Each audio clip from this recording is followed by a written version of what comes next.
Hey everybody, this is Micah with Dr. Ozone.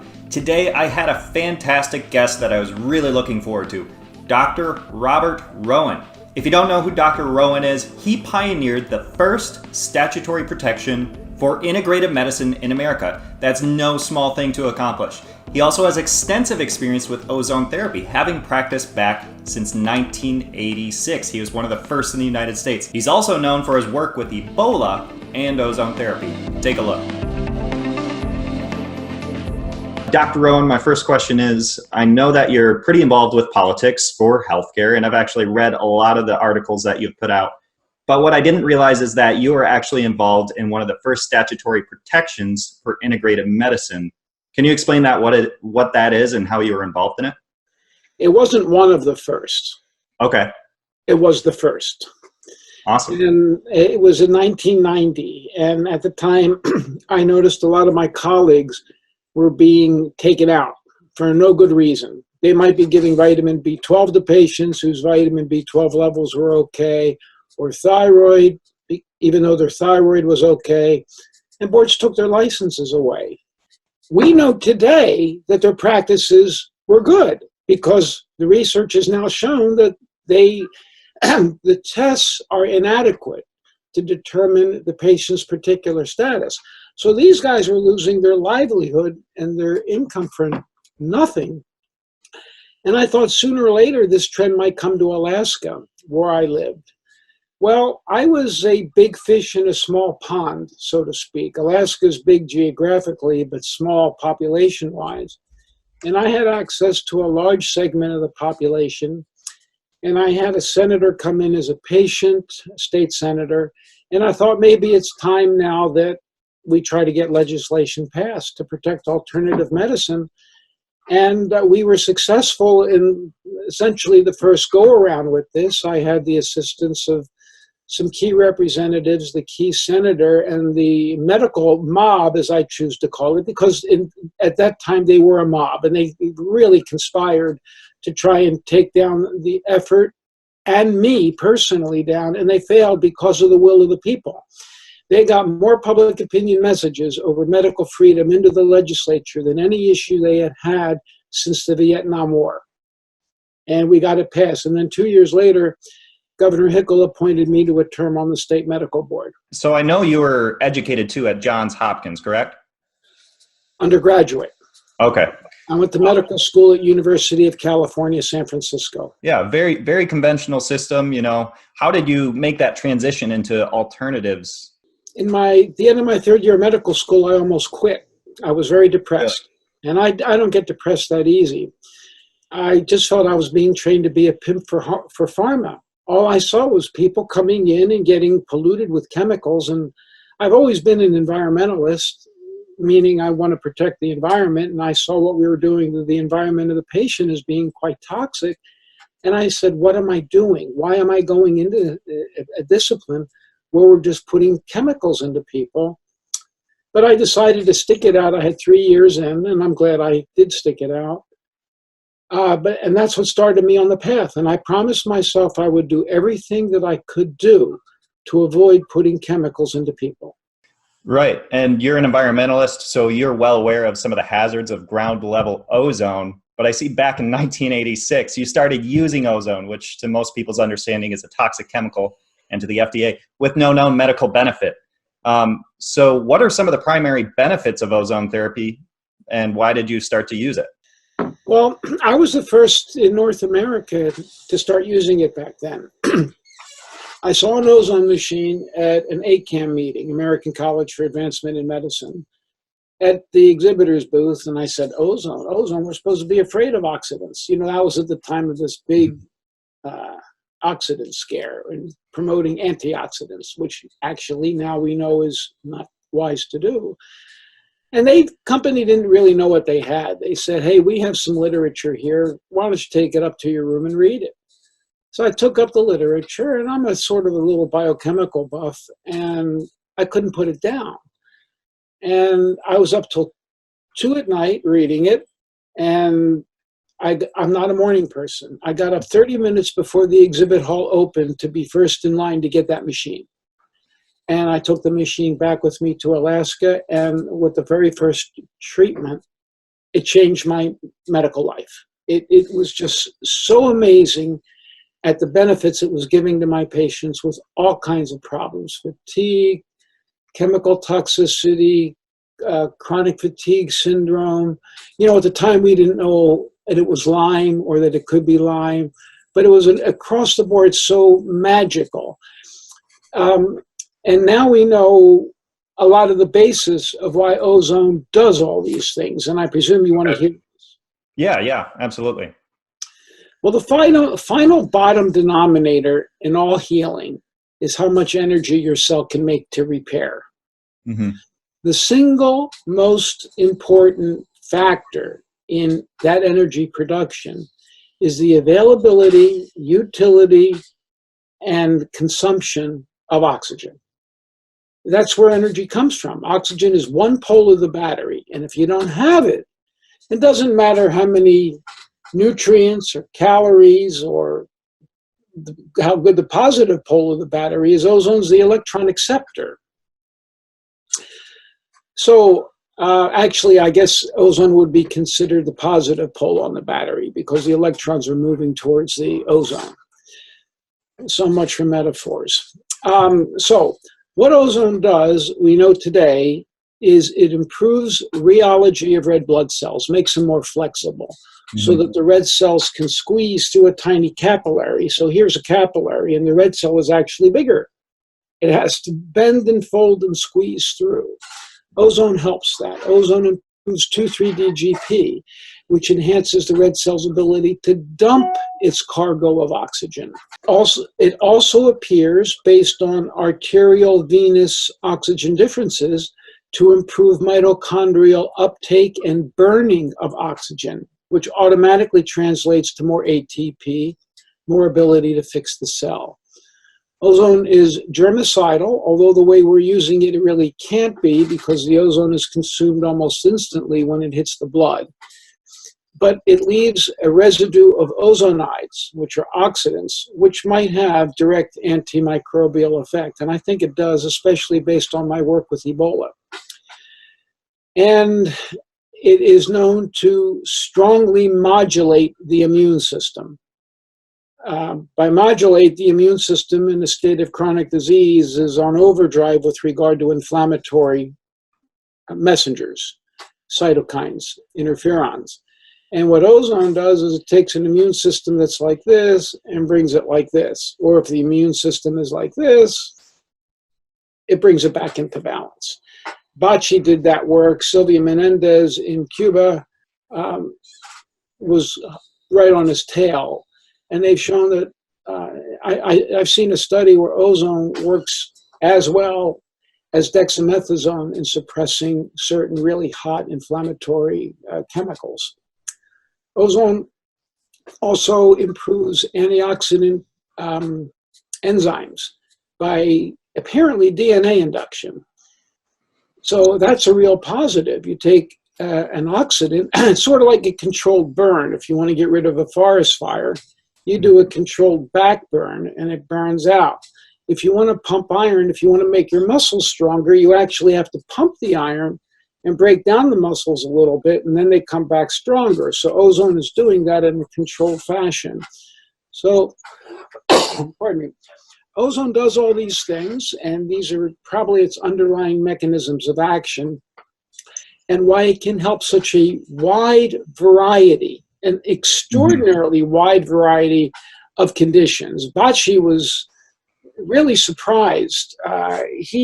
He went into researching ozone. I met him personally, and he said, I was trying to understand why all these people doing ozone therapy were telling me it was helping so many different conditions. And that's inside the thought process of medical doctors. You know, you take an anti-this, antihypertensive, or an anti-acid, or an antibiotic, or everything's an anti. But here you have something that is a pro, meaning it helps physiological functioning, and because it does that, it's able to assist the body to heal such a wide spectrum of problems. Yeah, and that's something that I often tell people too, is that it's fundamental, which is why it can work with all these different diseases. You know, a lot of drugs, they're very specific in what they do, or they shut down a bodily process, whereas this is just supporting your body to Right. function as it should. So, considering all these things that are happening in the body, what are some of the symptoms or some of the things that people experience if they have like chronic illness, or what kind of things might they experience after an ozone therapy? Well, let's talk about the negatives first. Okay. Um, they might get a Herxheimer reaction. A Herxheimer reaction means theoretically, you start killing off the bad guys and they release toxic products into the system, and the immune system goes haywire because it sees this stuff released, and you get flu-like symptoms, myalgias, muscle aches, maybe a low-grade fever, etc. It can range from severe to light. We're lucky. We don't see very many severe ones. I think it's because of the way we're doing ozone and the doses that we're using. We've seen some moderate ones, but it's I don't get that as a significant complaint a lot. Some other offices do. Okay. Depending upon the way you administer ozone, if you give direct gas intravenously, which is the cheapest and extremely effective method, but it also can be hard on veins. It's for that reason I don't do much of that direct intravenous. I didn't realize that. Okay. Yeah, but over time it can be hard on veins. And when I say hard on veins, it can just make them go away, and that's well known.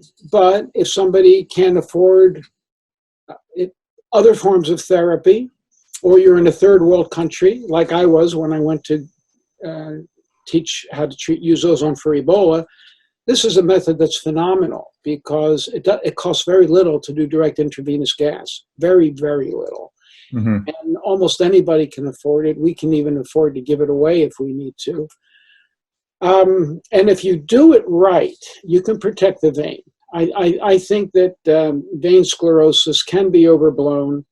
If you use lower concentrations, I think you can get away with it. I've done a lot of direct intravenous gas on me, and I use lower concentrations than what you might use clinically, and I have not had a vein issue using lower concentrations. So those are the main downsides to ozone, I guess. And a quick question: why the heck aren't people getting air embolisms from doing direct intravenous gas? Because you would think pushing a gas or air into a vein would give an embolism. What is the word you just used? Gas. Gas. What kind of gas did you state? What kind of gas? Oxygen ozone mixture, I suppose. That's what I'm using. I'm not using air. You said air. Mm-hmm. Oxygen is not air. What's out here, what you're breathing, is air. It's 80% nitrogen. It's inert. Ozone is metabolically active. It's absorbed. So it's essentially bioavailable, right? It's bioavailable. You are not getting gas embolisms with this. The Europeans have been using intravenous oxygen gas for decades, decades.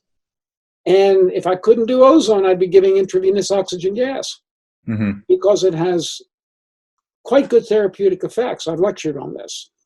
So you're not getting air embolism. That's got to get out of the mind. Yes, if you give DIV gas, even if it's oxygen, you might feel a temporary chest tightness or a cough. It goes away in 5-10 minutes. I'm not sure what the cause of that is. Maybe some of the bubbles, the tiny bubbles, when they hit the lungs, cause a reflex. But because it's metabolically active and the gas is going to be consumed, it goes away very quickly. Sure. So those are going to be that's the downside to DIV, and DIV is probably the most widely used form of ozone in the world. Really? I didn't realize that.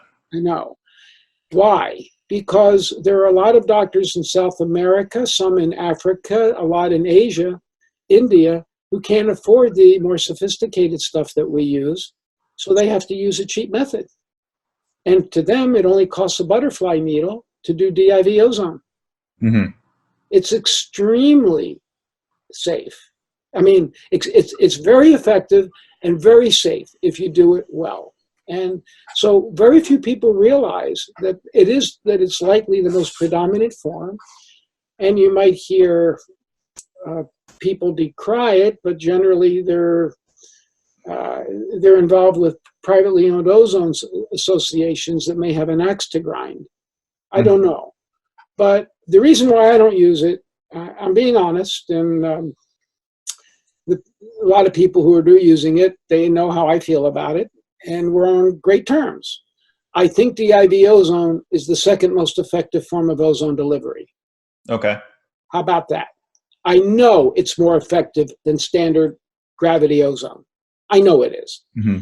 And I'm saying that based on experience and what the patients are telling me and what experienced practitioners are telling me. So it is more effective. Why don't I use it? Because even though it's cheaper, as I said, it can be hard on veins over time, and it also can cause temporary chest tightness. You can overcome both of them.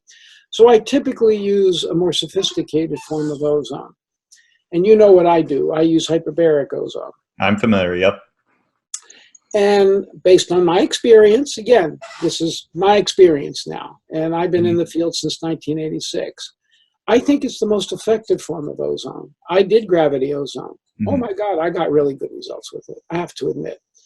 That was in the late 1980s, and then I switched over to hyperbaric in the early 1990s.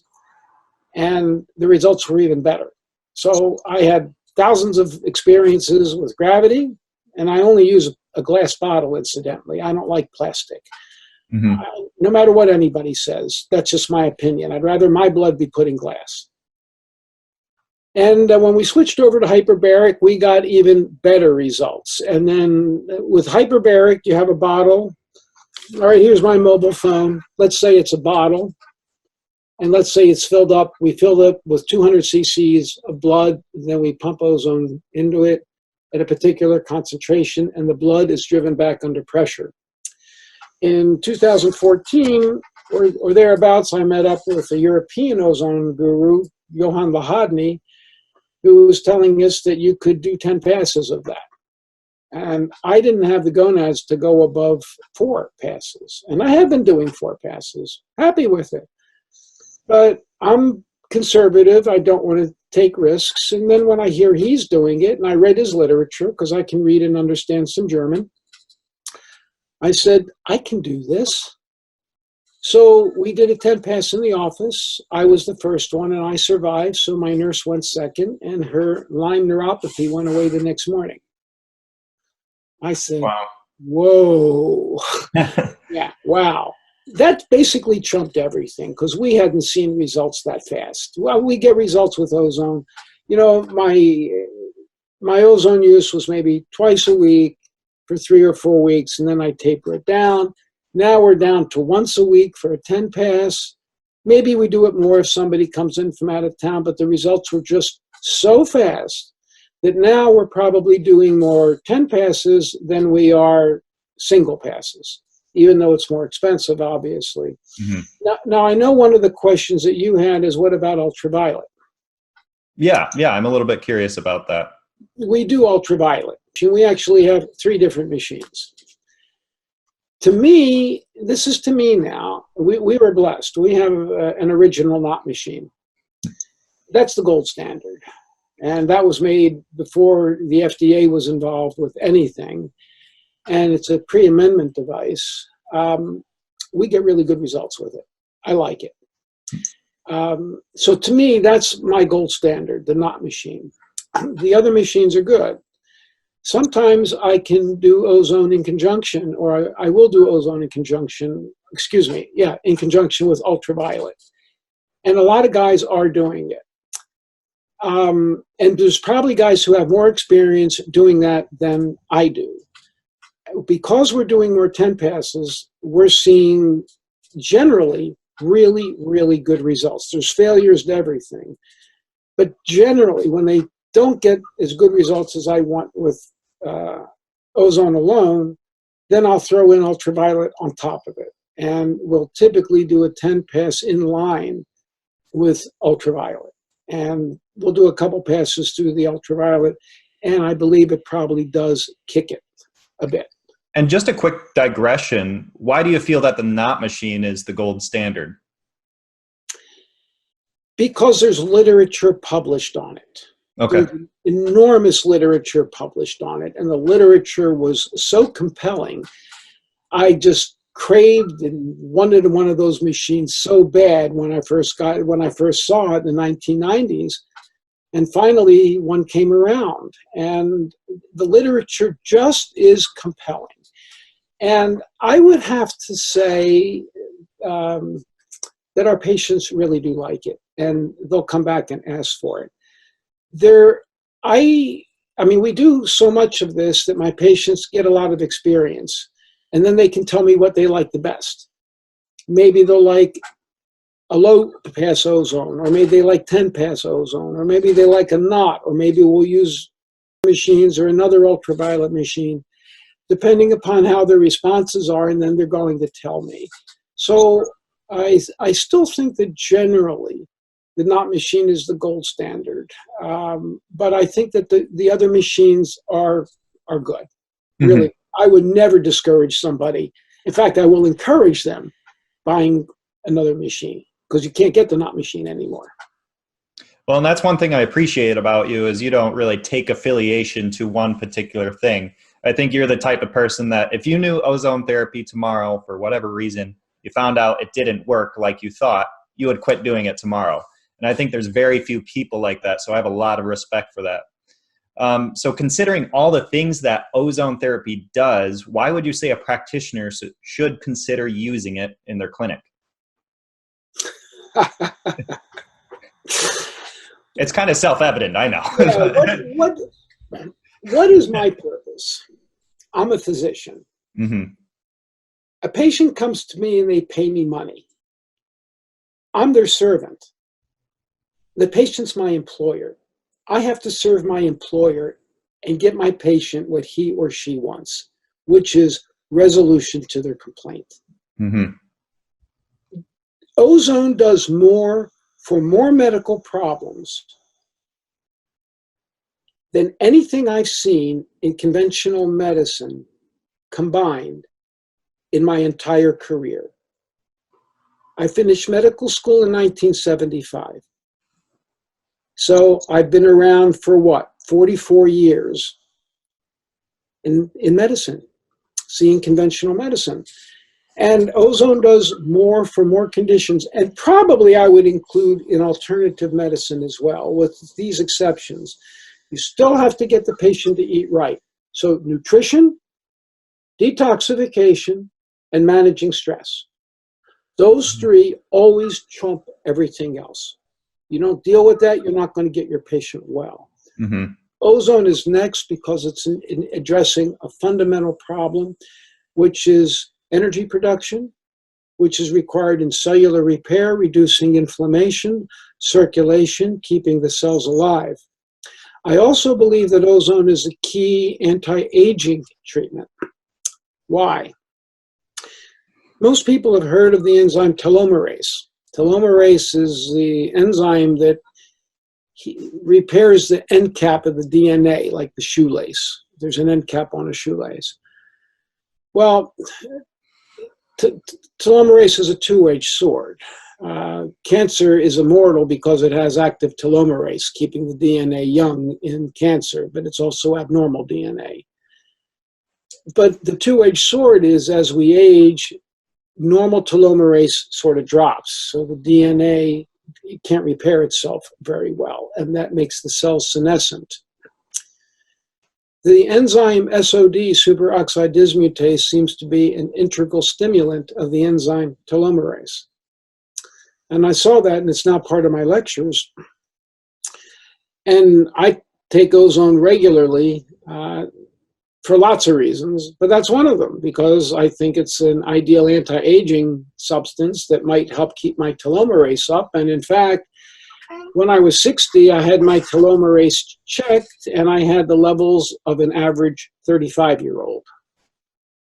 That's fantastic. And you attribute that to the ozone? Well, I also have a really good diet, but yeah, I think the combination of things helps. Yeah, like you said, those three fundamentals plus ozone, you get that anti-aging effect. So what are we treating in our office? We're treating fatigue, we're treating circulation. You treat people with high blood pressure, you treat people with infection, Lyme disease, there's a lot of this. And Hmm. there's a lot of pain. I treat a lot of pain. I've been treating pain for 40 years, and I use almost no narcotics. I have one patient who I inherited on narcotics. And aside from maybe a couple cancer patients who deserve narcotics, I don't write prescriptions for narcotics, period. Don't need to. We use ozone. Where there's pain, and this is my belief, the body's telling you something. Pain's not your enemy. Pain is telling you something is wrong with your body. Let's address that. And all you're doing with a pain pill is suppressing the signal, suppressing the inflammation, and not addressing what's really going on.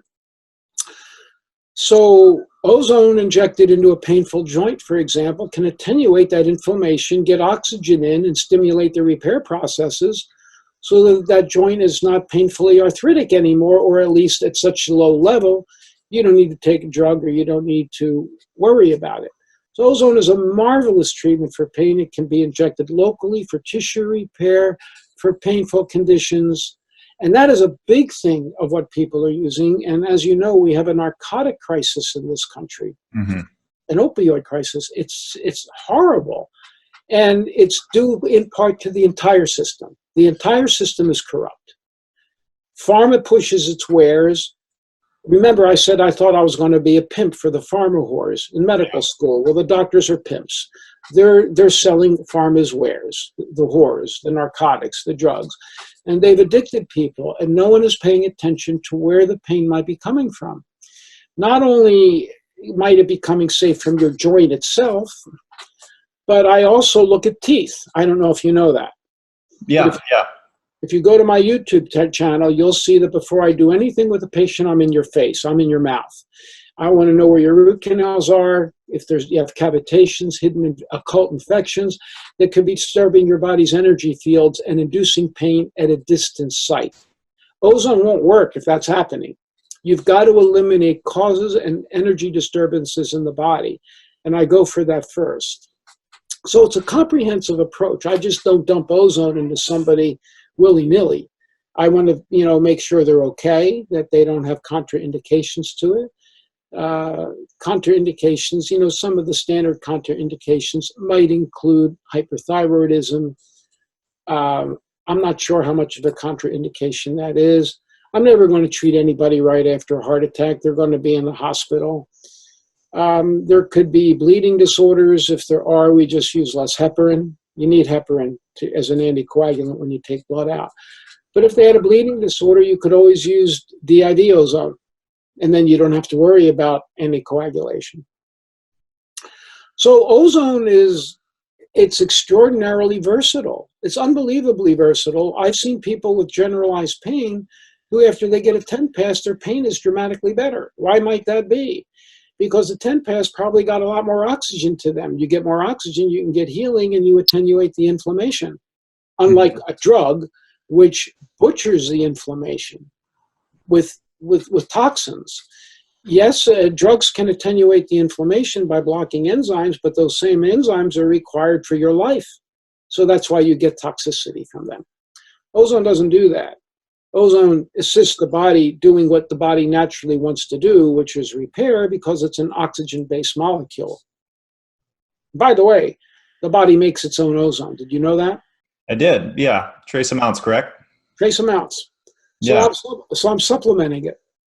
Yeah. I mean, it makes it, I think, alleviates some of the concern around it when oh, this is actually something that is already produced in the body.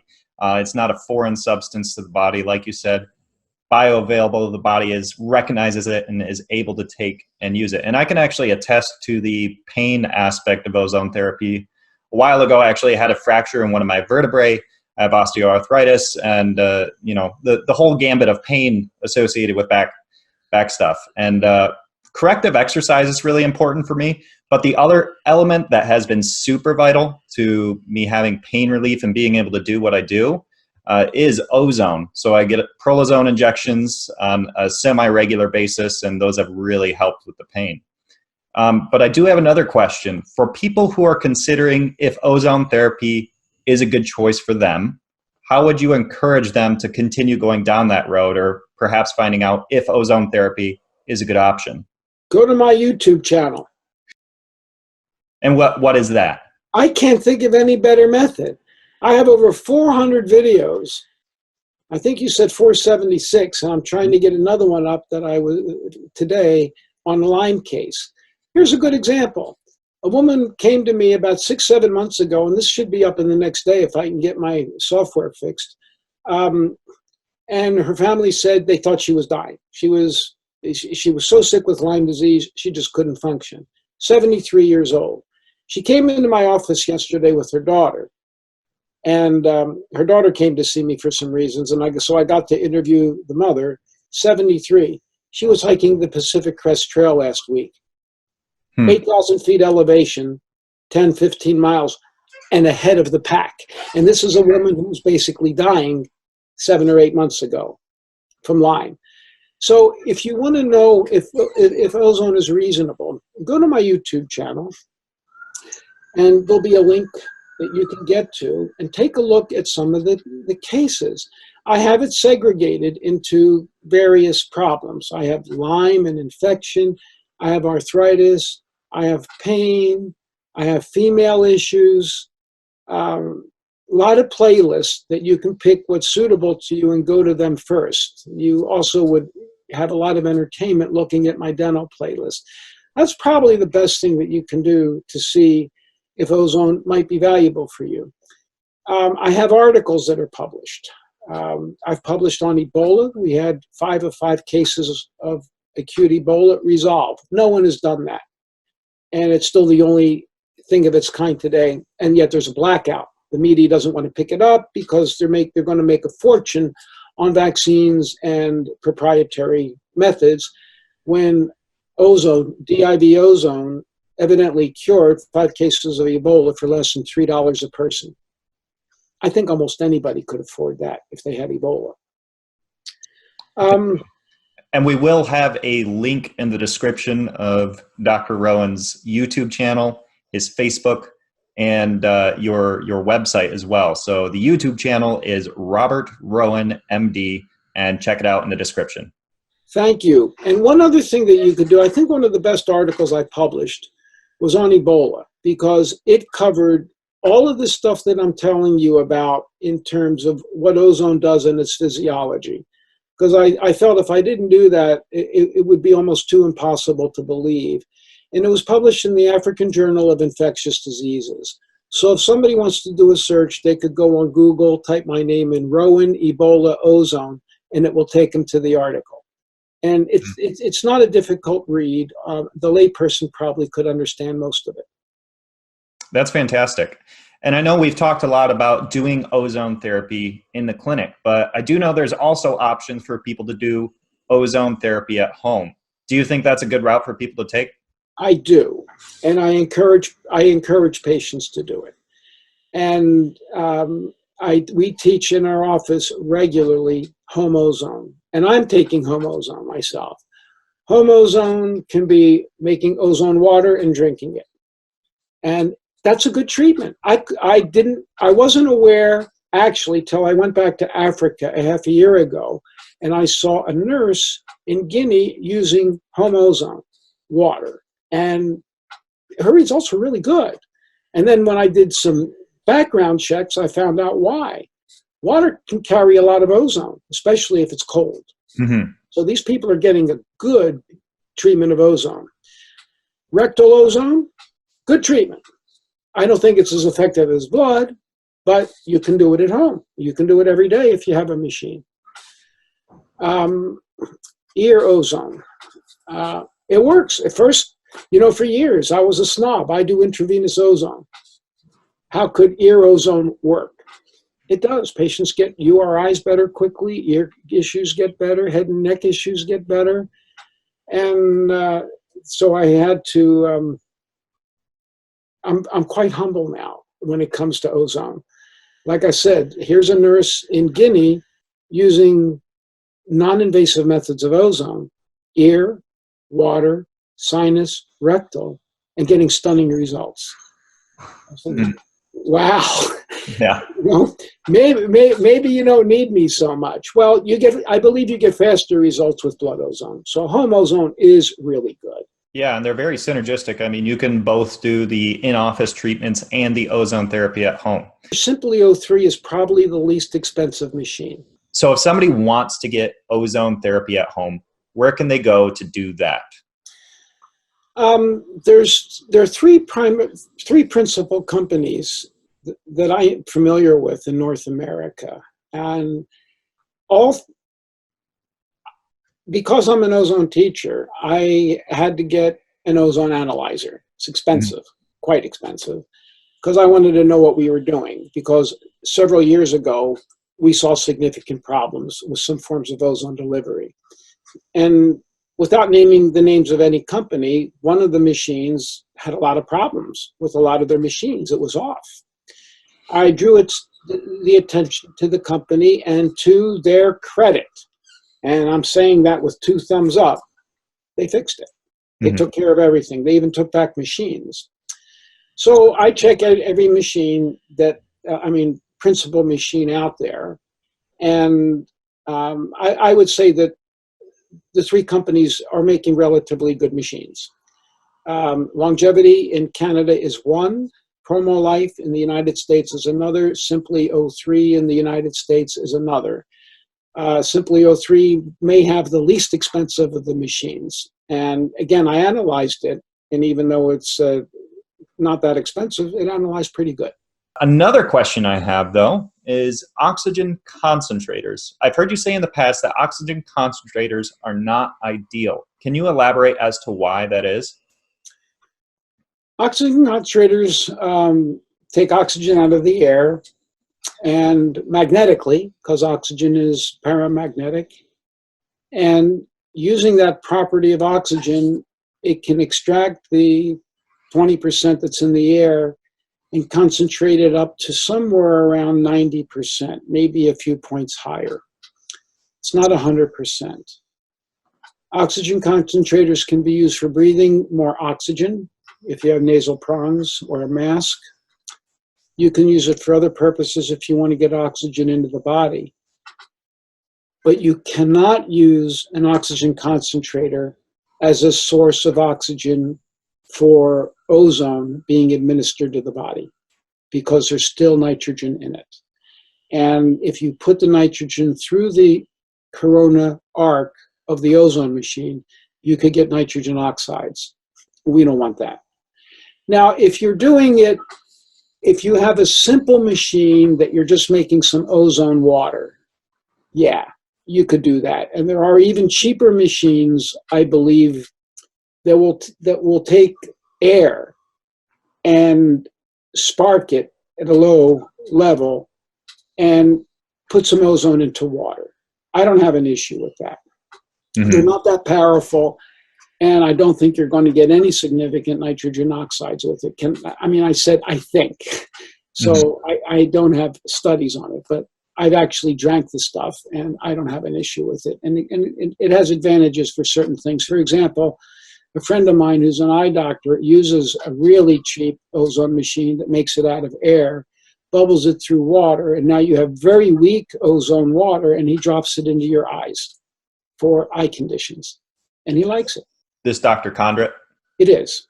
Yeah, and I've heard he's had some tremendous results with macular degeneration, ozone therapy at home, and ozone water. Nitric oxide is NO. It is a nitrogen oxide. It is a two-edged sword. We need it.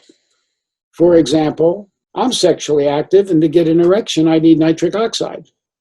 And that's what Viagra does. Yeah. Well, I'm sure you're in the same boat, right? Yeah, I'm married. we'll give some entertainment to the viewers, okay? So that nitric oxide is a vasodilator. We need it. Without nitric oxide, the vascular system could collapse, but nitric oxide is also a free radical. And if you have too much, it might promote inflammation. So it's got to be in balance. Ozone actually has been found by Bacci to induce good nitric oxide production, which is a plus. I'd rather induce nitric oxide by ozone treatment than make nitrogen oxides through the generator. Does that make sense? Do you have experience with ozone therapy for sport performance and recovery? I have a patient, his name is Rick, and he is on my YouTube channel, and he's a professional athlete. And he comes in for regular ozone treatments, and he loves it. So I don't have many such cases.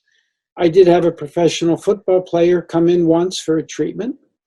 He got better, and I kindly asked him to share the word among his brethren, and I found out that he couldn't. Why can't he? Because the professional athletes are bound by their contract to get medical care only from the team physician. I didn't realize that. And you and I both know very well that they don't, that a lot of times there's other physicians. I mean, I've even talked to a couple of physicians, they treat lots of professional athletes or would even have a hotel room where they're lined up doing IVs. And I think recently I actually read that Adrian Peterson, he's a big football player for Minnesota Vikings, openly talks about using ozone therapy as a recovery method. So I thought that was very interesting. I'm really happy to hear that, because I think ozone therapy would be an ideal means to enhance performance and recover. Certainly it's going to help you recover because you're stimulating more oxygen and you're going to attenuate inflammation, get more oxygen, which is what you need for an injury, because where there's an injury, there's disruption of blood vessels and less oxygen. In terms of better athletic performance, this is only my guess. It's not a drug, it's natural, and it's not a performance-enhancing drug. It's basically an oxygenator. Do I think it's going to enhance their performance? Yeah, I do. But I don't know what the technical sport legalities are about it. Considering all the things that ozone therapy does, your years of clinical experience, the hundreds of studies that are out there, why the heck isn't this approved as a conventional treatment? When you follow the money trail, then you'll understand why alleged healthcare in this country is what it is. And I said alleged, because it's not healthcare, it's disease maintenance. If you maintain disease, you get to sell more products forever, and you make more money. If you get people better, you put yourself out of business. There's not money to be made in ozone. It can't be patented.